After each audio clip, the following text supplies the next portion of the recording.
So students, today we will discuss about our next topic, that is the conservation of land resources. Conservation of land resources. The conservation of land resources, it includes the how we can save our like deteriorating land resources. The land is important resource of us, and how we can save it. Okay, so because of increasing number of human beings are increasing in the earth surface, the growth of population is very high in the earth surface. Because of that, to meeting the needs of the increasing number of population in the earth, we are destroying the land resources. We are cutting the trees, cutting the forest, and we are making houses, industries. For production of more foods, we are using pesticide, using fertilizers. Okay, these are the main things which destroys the natural land resources. Main thing is increasing number of human beings. Second one is industrialization, cutting down of like deforestation. You can say cutting down of deforestation, using of chemical pesticides, chemical fertilizer. These are the main thing which destroying the land resources, and we can like use some proper measures, proper technique to conserve this natural land resources. These measures the methods I have given here. You see, the common methods to conserve land resources. These are the common methods which we can practice to conserve our land resources. So first one is afforestation. Afforestation. For deforestation, land resources deteriorating. If we do afforestation means planting more and more trees will help in regain the natural land resources. Regain the land resources. The first one is afforestation or plantation. Second one is land reclamation. Land reclamation, it includes the separation of land, or the wasteland. It can be converted into usable land. Land reclamation. Next, regulated use of chemical fertilizers and pesticides. We have to use chemical fertilizers and chemical pesticides, but we have to reduce it, regulate it. Whenever we need, then only we have to use. If we don't need, for increase the production of food, we should not use it everywhere. Okay, we have to regulate it wherever we need. Then in that part only we have to use. Next one is checks on the river grazing or overgrazing.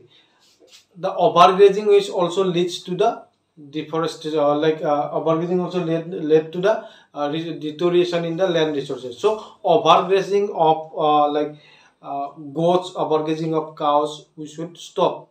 We should graze up to a mark. Overgrazing should not be there. If overgrazing, people do overgrazing, what happen? Soil erosion occur, and soil erosion occur means what? Degradation of land fertility, land natural property. So it indirectly takes to the land degradation. So we have to check on the overgrazing of the animals, or overgrazing of animals in the pastures. So these are the basic method we can use to conserve the land resources. Okay, understood up to this? So we'll go to the next topic. Next topic is I'll just explain. Next topic is soil. What is soil? Okay, soil is and soil forming factors. What is soil? So if I write a simple definition of soil, I can write here a simple definition of soil. Soil means the top thin layer of the earth surface.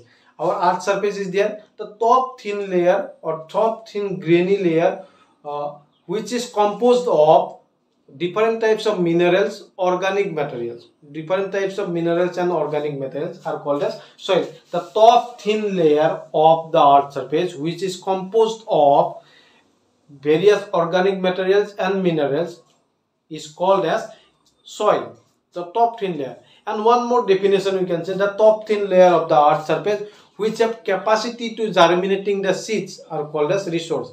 Only soil. If they have soil, then their plant will grow in that part. If they have no soil, plant will not grow in that part, in that land. Okay, so it is said that only soil the soil layer, the top layer of the earth surface, top layer, the soil layer, it have the capacity to germinating the seed. The seed of the tree, it germinate on the soil only. If there have no soil, the seed will not germinate, seed will not grow. So it is called the top grainy layer of the earth surface, which is composed of different types of minerals and organic materials, are called as soil. It is given in your book. So for soil, the top part of the earth surface, it is soil, and it is composed of different types of organic materials and organic different types of minerals. Okay, this soil, it have some forming factors. Some factors are there to formation of soil. For soil formation, it is given in your book.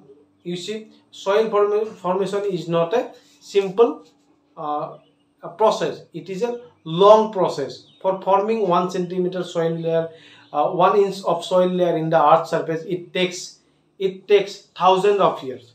That means one human being in his lifetime, he cannot see the formation of soil layer. It is continuous process, it is continuously occurring, but you cannot see. But after examination, you can see that this soil was formed in 1000 years ago. So it is stated that it is a long process. It takes thousands of years to form. So in this process of soil formation, we have to see some important factors which impact on the soil formation. Which are the important thing which impacts on the soil formation. The soil formation factors are, there are five soil formation factor, 5 number of soil formation factor. Out of that, the number one is parent rock. Parent means what? Your parents, your mother, father. That means parent rock is same. Soil is the small grainy part.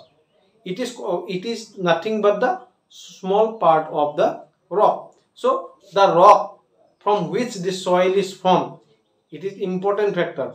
If the rock is the rock color was red, then soil will become red. If rock color is grey, the soil will become grey. It depends on the parent rock. It is very hard. It is composed of silica and iron.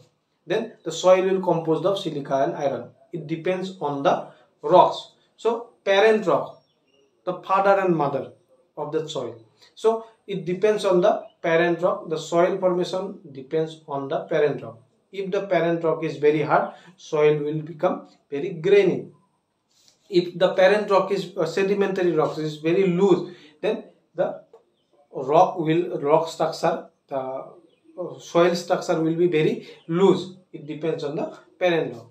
Then second one, you see, that is climate. It depends on climate. What type of climate is prevailing on that particular area? Climate means the temperature and rainfall. Basically two things, temperature and rainfall. Temperature of the atmosphere and rainfall in the atmosphere. So temperature and rainfall depends on the formation of soil. If temperature is high and rainfall is also high, there will be fast creation of soil. If temperature is low and rainfall is also low, there will less slow process of development of soil, slow process of the creation of soil. So it depends on the climate, the area's climate. Third one is relief. The relief means the ruggedness of the topography. Relief means how the top part of the earth surface. Okay, if it is high hilly areas, then what type of soil will form? What will be the layer of the soil? If high hilly areas, there will be more deposition of soil. Okay, if it is plain area, the soil layer will be different. So relief also impacts on the soil formation. Next one is time. Important one. For soil formation, it needs long time.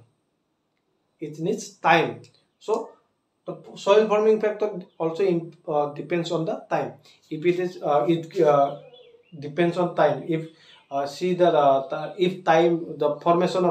formation time of this soil is very long, then there will be different types of soil, and if formation time is very less, then there will be different types of soil. Next one is important, number 5 and last one, that is flora, fauna and microorganism. Flora, fauna and microorganism. Flora, fauna, you see, flora, fauna and microorganism. Flora means what? The flower, the plant part. Plant part is called as flora, and the fauna means the animal, plant, animal and microorganism. Flora means plant, fauna means animals, and microorganisms means small amoeba, bacteria. These are. So flora, fauna and microorganism, it like what is called, it also impacts on the soil formation. Okay. So on the basis of how much flora, fauna is prevailing in a particular area, on the basis of that, the what is called organic materials on the soil is seen. Organic materials of the soil is, it can varies. If there are more flora, more fauna, there will be more what? More organic materials on the soil. Okay. These are the basic soil forming factors which is given in your book. And one more important concept is given in your book, that is weathering. Weathering. In the blocks, in the side box, this glossary, it is given. Weathering means nothing but the process of decaying or breaking down of rocks by means of various climatic factors or various anthropogenic factors also. That means decaying means what is called separated. A rocks, how it's break. Rocks is also breaking, and by breaking small part, it becoming soil. So how it's breaking, the process of breaking down of rock into small grains, it is called as weathering. It has various factors operating here, as like climate, temperature and rainfall, one factor. Next, you can say relief, one factor. You can say microorganisms and anthropogenic factor, and human also a factor of breaking down of rocks. These are the main thing of weathering as well as soil forming factors. Okay, student, we will stop here, and you try to remember this point, the methods of conserve of land resource and the factors of soil formation. Thank you.